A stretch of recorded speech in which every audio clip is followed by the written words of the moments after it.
pueden leer conmigo en San Juan, el capítulo 6, y los que no, se los voy a leer de igual modo. Dice: algún tiempo después Jesús se fue a la otra orilla del mar de Galilea, el de Tiberias, y mucha gente lo seguía porque veían las señales milagrosas que hacían los enfermos. Entonces subió Jesús a una colina y se sentó con sus discípulos.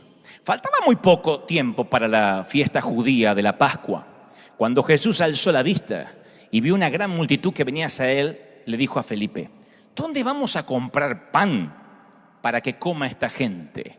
Esto lo dijo solo para ponerlo a prueba, porque ella sabía lo que iba a hacer.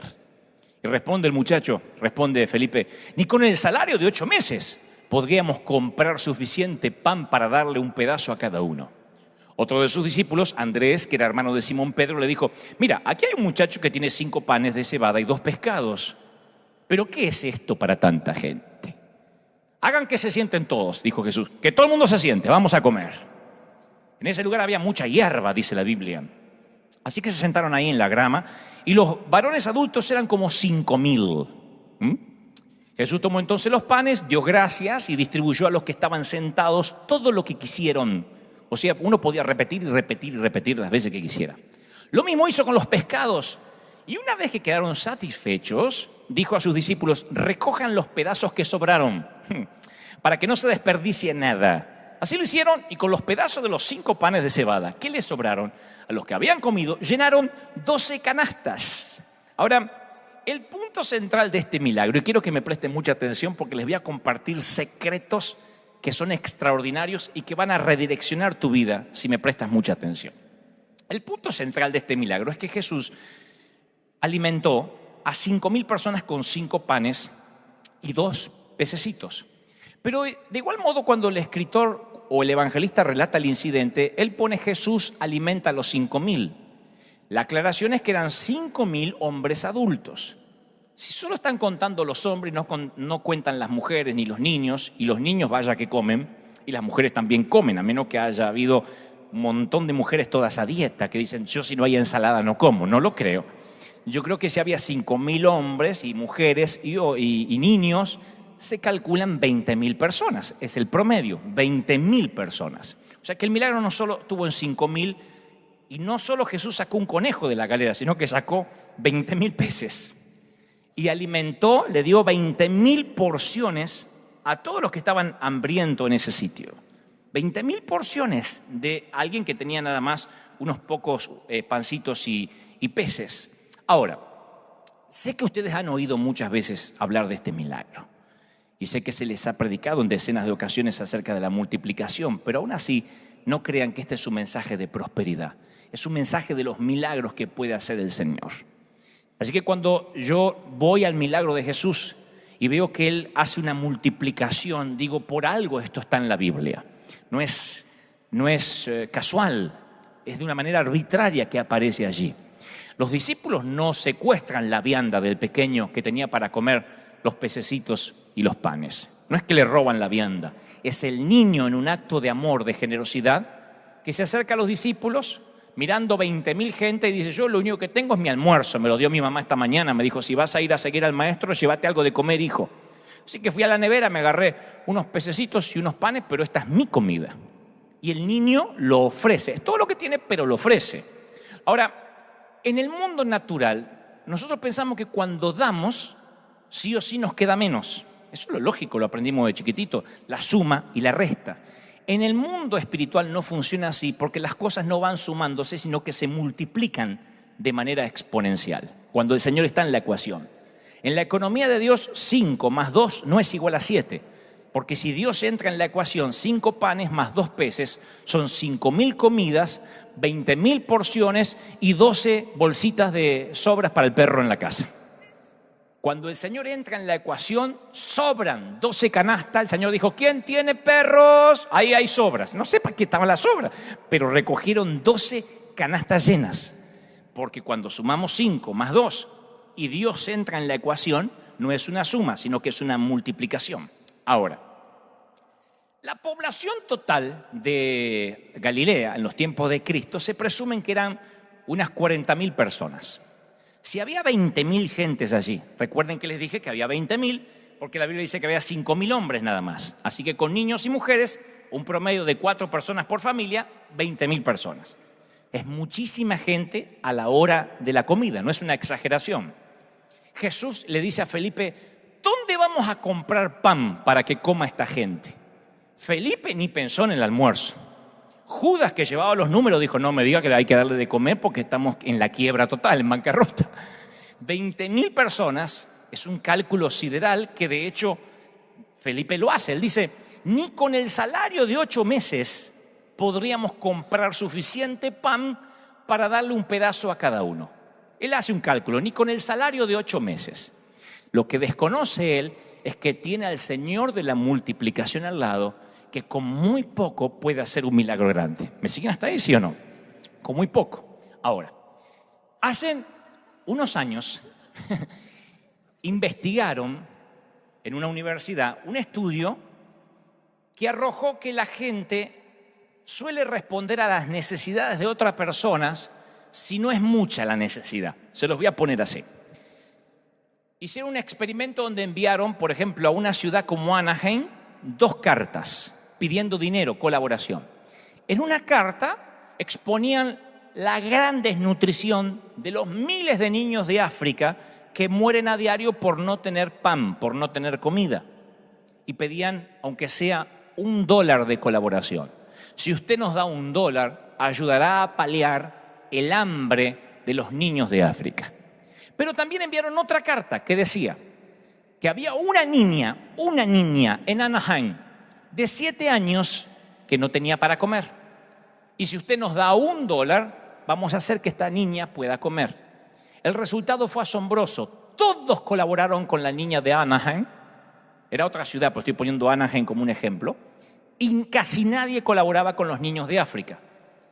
Esto los psicólogos lo llaman la conclusión del efecto de la gota en el mar. Cuando la gente se siente abrumada por una gran magnitud o con un problema a gran escala, se reduce la compasión porque dice, y $1 no va a ayudar a que el hambre de África se vaya. El razonamiento es, ¿cómo voy a poner $1 si no va a hacer nada mi dólar con tantos niños que se mueren de hambre? La compasión disminuye cuando uno empieza a razonar. Cuando el problema es muy grande, disminuye las ganas de dar. ¿Por qué? Porque estamos pensando, no voy a poder, es inmenso. Dice una frase, la cabeza siempre se interpone en el camino del corazón. El mero acto de hacer las cuentas reduce la compasión y reduce los milagros. Y Dios me ha mostrado de que hoy, en esta mañana, Él ha traído personas que han confiado en Dios mientras que más o menos podían razonar de que de alguna forma lo iban a resolver. ¿Confiabas en Dios cuando un abogado te dijo, puedo conseguir que reduzcan a la mitad tu deuda? Cuando alguien te dijo, podemos limpiar tu crédito, todavía confiabas en Dios. Pero cuando las cosas se te salieron de las manos, la deuda fue tan grande que escapó a la razón, escapó al sentido común, te sientes como aquellos que viendo la carta que decía, ayude a paliar el hambre de los niños de África, dices, no voy a poder hacer nada. Cuando el problema es demasiado grande, cuando la magnitud de la tormenta es muy negra, solemos dejar de confiar en Dios. Es exactamente lo que creo que pensaron los discípulos cuando el niño dice, yo tengo mi viandita de almuerzo, no sé si servirá para algo. Yo creo que inmediatamente le rechazan la oferta al niño. No creo que uno de los discípulos diga, wow, tenemos poquito, tenemos el efecto multiplicador del Señor que resucita muertos, hagamos un milagro que aparezca en la Biblia. Nadie lo está pensando. Todos piensan de la misma forma. Esto no se va a poder solucionar. Hay gente que ha perdido tanto la esperanza ante deudas, ante juicios, ante demandas, ante una casa que el banco dice que ya está perdida. Tú dices, pero ni el milagro más grande me va a devolver la casa. Pero Dios no es solo el Dios que sana dolores de cabeza, sino que es el Dios de la resurrección, que aunque esté muerto va a vivir, que aunque creas que no hay solución, Él dice a último momento, a último minuto, aunque tú digas no sé de dónde lo voy a hacer, ni cómo lo voy a hacer, yo lo voy a hacer. ¿Cuántos todavía creen en este Dios? Dígame amén. Alguien necesita oír esta palabra. Alguien aquí necesita oír que hay un Dios de resurrección. Yo creo que Andrés le dice, no, gracias. ¿Qué hacemos con esto para tanta gente? Yo no tengo idea lo bueno o lo malo que era en aritmética el niño de los pececitos, pero sí sé que ese niño aprendió que cuando pones a Dios en la ecuación, siempre el resultado va a exceder la suma de los componentes, siempre. Y que tus 2 peces pueden alcanzar para muchísimo más de lo que imaginas si los pones en sus manos. Era una gotita en el mar, pero el niño no permitió que lo que no tenía le impidiera darle a Jesús lo que sí tenía. El niño, diré esto otra vez, no permitió que lo que no tenía le impidiera en su mente y en su corazón darle a Jesús lo que sí tenía. Voy a decirlo por tercera vez. Lo que no tienes no puede impedirte que le des al Señor lo que sí tienes. ¿Están conmigo? Pedro dijo, no tengo plata ni oro, pero lo que tengo sí te doy. Las personas solemos decir, cuando tenga voy a dar, ahora no tengo ni siquiera para mí. El niño podía decir, 20,000 personas, tengo un almuerzo para mí. Si tuviera 20,000 porciones, con gusto la compartiría, pero no tengo. Si comparto, no comen ni ellos, ni como yo. Ese era el razonamiento lógico. Pero él, por alguna razón, tal vez porque es niño, se acerca al Señor y dice, esto es lo que yo tengo para ofrecerle a Jesús. Y como sucede con tantos otros héroes anónimos de la Biblia, el chico después desaparece de las Escrituras y no sabemos más de él. No aparece en ninguna parte. Pero sus 15 minutos de fama se extendieron por 2014 años hasta el día de hoy, al punto que en el Anaheim Convention Center a las 12:30 de la mañana estamos hablando de él. Así que creo que en las bodas del Cordero, cuán gloriosa será la mañana, tal vez el niño sirva el primer plato de pescado allí arriba. Creo que él va a estar allí como una recompensa de haberle creído a Dios cuando nadie confiaba en él. ¿Cuántos me siguen hasta ahí? ¿Sí o no? Díganme amén. Y por nuestra generosidad es que Dios nos sigue bendiciendo. Porque damos, porque sembramos, porque en cualquier otro día, no pensemos en nosotros egoístamente, pero la ley de la medida es esa, den y se les dará, y se les echará en el regazo una medida llena, apretada, sacudida, desbordante, porque con la medida que midan a otros, se les va a medir a ustedes. La ley de la medida es inviolable como la ley de la gravedad. Con la medida que uses, se te va a medir. No puedes quebrar la ley de la medida. Es la vianda nuestra de cada día. ¿Qué tienes para darle al Señor? ¿Recuerdan la oración? El pan nuestro de cada día, dánoslos hoy. ¿Por qué el Señor no dijo el pan nuestro de cada semana o de cada mes? Porque la madurez espiritual no es autosuficiencia. El Señor dice, ¿tú quieres que yo te bendiga para todo el año para no tener que depender de mí? ¿Tú quieres que yo te bendiga? A nosotros nos gustaría, Señor, dame el pan de todo el año para no tener que venir a orar todos los días. Señor, bendíceme, lléname las cuentas para no tener que venir a hacer cuentas contigo. Estoy harto de tener la calculadora y la Biblia al lado. Quiero sacar la Biblia y hacerlo solo con la calculadora. Y el Señor dice, no, el pan nuestro de cada día, todos los días. Cuando Dios te da una visión, Él se encarga de la provisión. Siempre. Cuando te da una visión, se encarga de la provisión. Pero es todos los días. Yo quisiera que las misericordias de Dios fueran anuales, pero el Señor dice que las misericordias de Dios son nuevas ¿cada cuánto? ¿Cada cuánto? Cada día. Porque el maná es diario. El lenguaje que describe la provisión de Dios en Israel es quirúrgicamente preciso. Y dice, y Dios les proveía lo que necesitaban, lo necesario. Y tenían prohibido guardar las sobras de maná. ¿Qué mal había en ser previsor, tener iniciativa y recoger maná suficiente para 2 días o 3 semanas? ¿Por qué no podían juntar? ¿Por qué no podían juntar el maná? ¿Por qué no podían decir, Señor, ya no tienes que mandar maná mañana porque ahí tenemos en la nevera maná para un año? Tenemos maná frito, maná en taco, maná arrollado, maná frisado. ¿Por qué no? Un mexicano habría hecho maná de todas las clases, de burrito de maná, maná de maíz, maná de tortilla. Hubiese hecho un montón maná con chile. ¿Por qué no le permitió? Porque Dios quería que mantuviesen la dependencia de Dios. Alguien necesita oír esto hoy. Dios quiere que mantengas la dependencia. Tú dices, pero yo igual voy a ser agradecido. Tu abuela, dice la Biblia, Dante habla hoy.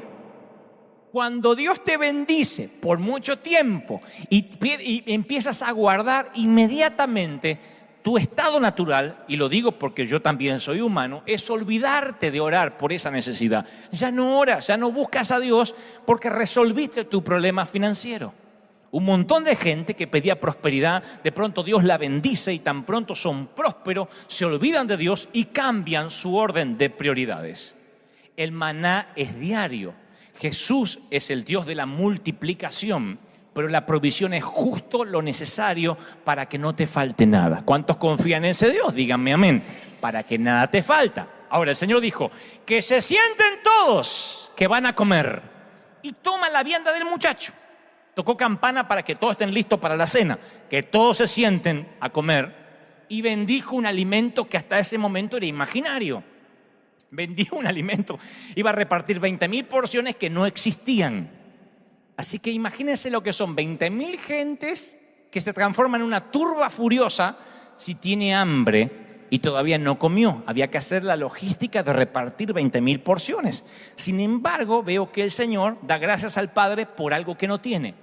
Da testimonio por algo que todavía no sucedió. ¿Me siguen, sí o no? Señor Jesús, te doy gracias por estos alimentos. Yo creo que los 20.000 pensaron, va a comer solo y encima ahora. Gracias, Padre, por estos alimentos. Es horrible que el orador coma y todos los demás estén mirando a la hora del almuerzo. Pero Él está dando gracias, testimonio por algo que todavía no ocurrió. A mí me encanta este milagro y pude haber empezado hoy con la vez que convirtió agua en vino, la vez que sanó a un sordo, cuando resucitó un muerto. De todo eso vamos a hablar en los siguientes domingos. Pero quise empezar por porque este milagro incluye números específicos. Hace que sea tangible, comprobable. Es como que si contáramos los milagros todos con números como este, y había tantos peces, tantos panes, se multiplicaron en tanto, es como que uno lo puede ver de manera aritmética, matemática, y dice, realmente resultó, realmente ocurrió, es tangible, lo puedo tocar. Por eso yo creo en contar los testimonios. Por eso tenemos cámaras cuando termina el servicio y decimos, cuenten los testimonios. Porque el contar testimonios es prestar mi fe para que otro también tenga fe. Cuando yo escucho un testimonio, tomo prestada la fe de otro. Digo, si a él le resultó, a mí me puede resultar. Cuando la gente no cuenta el testimonio, esa parte del cuerpo de Cristo se adormece, se entumece. La gente deja de oír lo que ocurrió. Su fe empieza a achicarse, a achicharrarse. Y esa parte de los milagros no está ocurriendo porque nadie escucha y nadie se motiva a tener fe. Si ustedes empiezan a escuchar que aquí la gente se sana de cáncer, hemos tenido decenas de personas sanadas de cáncer y de tumores. Y yo le digo, ¿por qué no lo cuentan? Es que me da vergüenza. Pero si hay alguien enfermo que escucha que dice, yo tenía un tumor, una mancha, un bulto, el Señor hizo el milagro, en el análisis desapareció, de pronto Dios limpió las células cancerígenas, el otro que está enfermo toma valor y dice, Dios lo está haciendo, y se genera un efecto multiplicador. ¿Me están siguiendo? En las finanzas, en la salud, en lo que sea. Cuando contamos el testimonio, es oxígeno al cuerpo de Cristo.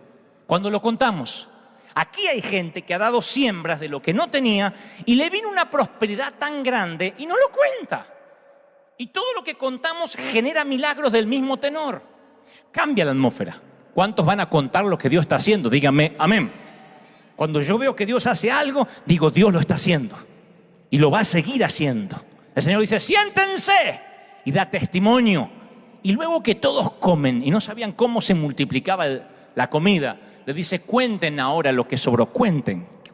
Así lo hicieron, y con los pedazos de los 5 panes de cebada que les sobraron, a los que habían comido llenaron 12 canastas. Una aclaración antes de culminar. Yo no creo en el evangelio de la prosperidad, porque cuando le agregas algo al evangelio, en realidad estás restándole algo a la pureza del evangelio. El evangelio en su forma más pura es lo mejor de lo mejor. El evangelio es la cruz. El evangelio es salvarte del infierno. Si hay aquí gente por primera vez y alguna vez oíste en un programa de televisión o en un canal cristiano que Dios vino a la tierra para llenarte los bolsillos, o para que cambies el auto, o para que subas tu estándar de vida, te hicieron tragar un falso evangelio. El evangelio no aumenta tu estándar de vida. El evangelio aumenta tu estándar para dar. El evangelio hace que tengas mucho para que des, para que tú hagas los tesoros en el cielo, donde no se corrompen, para que des, para que des, para que des. Ese es el verdadero evangelio. Se trata de aumentar tu estándar de dar. Cuanto más Dios te bendice, es el momento que puede ser de mayor bendición. El objetivo es dar. Ahora, Dios no te puede devolver de lo que tú no des. De lo que tú das, Dios te va a dar. El secreto para experimentar lo milagroso es que si das más allá de tu capacidad, Dios va a multiplicar más allá de tu capacidad también. Los dividendos son eternos, pero hay que darle al Señor. ¿Por qué predico esto? Yo soy muy reacio a hablar de tema de dinero porque siempre tengo el prejuicio de los que vienen de otras iglesias y dicen, teníamos un pastor que pedía y pedía y pedía. Y lejos de eso, nunca ustedes tendrán un hombre que manipule para sacar dinero. Ofrenden lo que tengan que ofrendar las veces que quieran ofrendar y cuando no quieran, no ofrenden. Es un tema personal con Dios. Si no quieren diezmar y ofrendar acá, no lo hagan. Busquen una iglesia, un pastor que les caiga bien, una visión a la cual abrazar y diezmen y ofrenden. El punto es, esto no es personal, el punto es, cuando damos, se abre una puerta de prosperidad tan grande. Y tú dices, pero solo tengo unos pancitos y unos peces. Dejen que les abra el corazón en esto. Cada vez que yo predico y entrego un sermón, es grabado por las cámaras de televisión, luego es editado, sale en Telemundo, sale en internet y cada video suele tener por semana cerca de 5 a 6 millones de views de personas que lo vieron. 6 millones de personas que yo no conozco. Más allá de las 3.000 y tantas, hay 6 millones que miran el video que se puede contabilizar por lo menos en YouTube. Cada video de cada domingo nunca baja de ese número. Ahora, cuando yo predico aquí en el púlpito, siento que estoy entregándole al Señor mis poquitos peces y panes. Es todo lo que sé hacer, es todo lo que tengo. Inspirar, predicar. Pero cuando ese video está allí y pasa a mano de los editores, pierdo totalmente el control. Y es lo que más me apasiona. Nunca sé a dónde va a llegar. Nunca sé quién va a bendecir. De las 6, 7 millones de personas quizás nunca los vea personalmente. Excepto algunos que me escriben y dicen, tu mensaje redireccionó mi vida. Tu mensaje me cambió. Pero he aprendido con el Señor que cada vez que me paro aquí y entrego mis 5 pancitos y mis 2 peces, lo multiplico por el Señor, se genera un efecto multiplicador magnífico que llega a millones y millones y millones de personas. Yo aprendí que Dios no suma, que Dios multiplica. Y cada vez que estoy aquí siento que estoy entregando lo poco que sé hacer. No soy el mejor, hay mejores predicadores, pero sí te aseguro que Dios está en mi ecuación.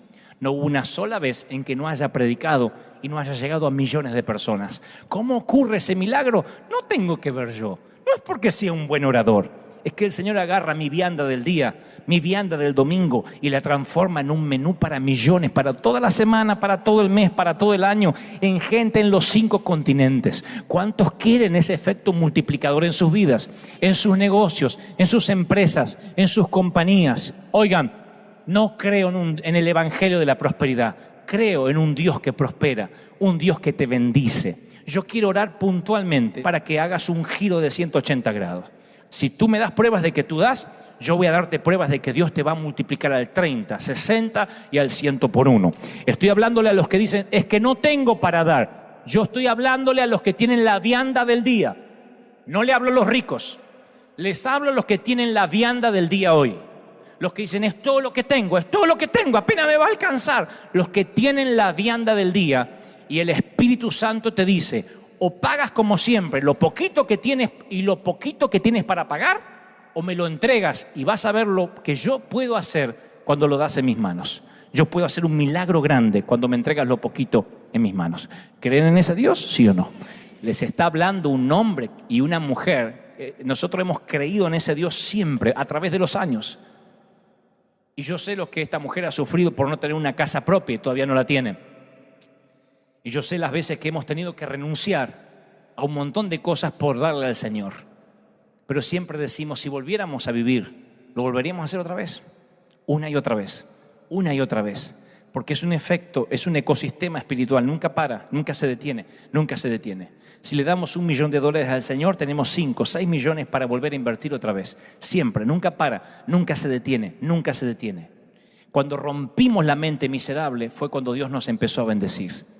Pero la mente miserable es, esta es todo lo que tengo, es mi vianda. Dios dice, yo quiero que rompas esa mente hoy. ¿Cuántos quieren hoy pasar ese nuevo nivel con el Espíritu Santo? Levanten la mano como señal, por favor. Mantengan la mano en alto. Yo quiero orar por ti. Yo quiero bendecirte, queremos bendecirte, queremos esta unción de multiplicación que venga sobre tus negocios, sobre tus finanzas, sobre tu empresa, sobre tu compañía. Yo estoy orando para un efecto multiplicador que va a venir ahora. El mismo efecto del milagro del Señor cuando multiplicó los panes y los pececitos. Mantengan la mano en alto, mantengan la mano en alto. Quiero orar por ustedes ahora.